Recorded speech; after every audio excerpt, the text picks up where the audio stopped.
Lots of names and faces you recognize from movies and television and sports participated in the Celebrity Pro-Am here at TPC River Highlands, warming up the course ahead of the big thing. Some of the celebrities breaking out the clubs: Carson Daly, the host of NBC's The Voice; Chris Berman, frequenter of the Celebrity Pro-Am at the Travelers Championship and a great ambassador for the tournament; and Patrick Renna, you may know him as Ham from the movie The Sandlot. All of these guys playing golf, celebrating the Travelers Championship, and also recognizing a couple of baseball greats: Willie Mays, who died this week at the age of 93, and former Red Sox pitcher Tim Wakefield, who passed away from cancer back in October and who used to play in this event with football legend Doug Flutie.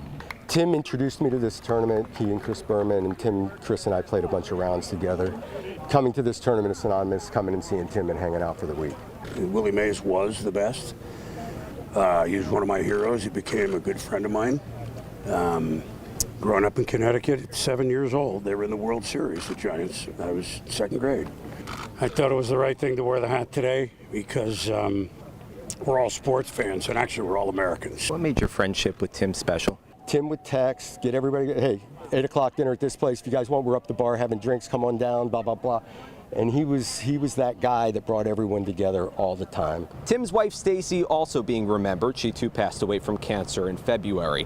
And a nice gesture by the tournament: flags on several holes, including this one at 18, displaying the number 49 in honor of Tim Wakefield, someone who represented this tournament well. One of the many things that makes this tournament special is the fact that it embraces the New England brand, and specifically Connecticut, which is what made this moment between UConn legend Dan Orlovsky and Connecticut native and high-ranking amateur golfer Ben James particularly special.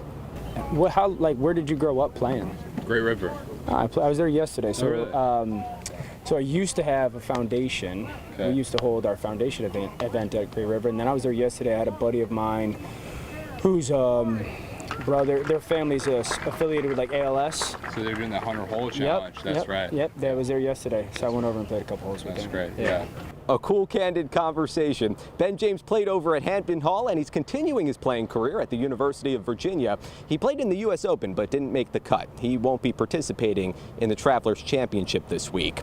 Speaking of local products, one who's looking to defend his Travelers crown, Keegan Bradley, is back this year after shooting a record low score to win last year's tournament. When he reflected on that win, he said that walking up to the 18th green felt like Fenway Park, which perfectly illustrates what winning this tournament means to a kid who grew up watching it firsthand. What Jim Nance said on the 18th hole meant so much to me and my family. And when he said New England's very own, I got home after I played Detroit the week after, and my wife had made up this big picture with that quote on it. We have it in our house, which is just north of Boston. And this is a very important tournament to the Northeast and New England golfers, like a kid like me.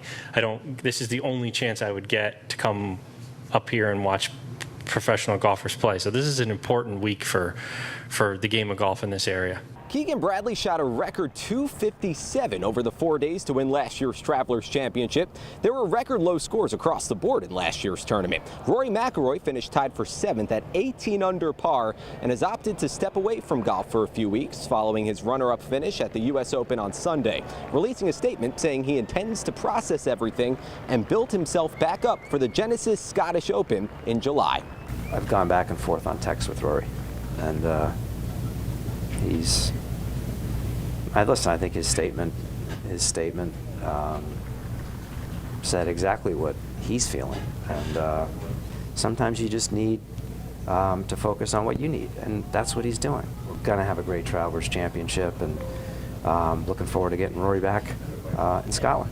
Rory McIlroy missed a couple of short putts near the end of his U.S. Open Sunday finish. He ended the major one stroke shy of the winner Bryson DeChambeau.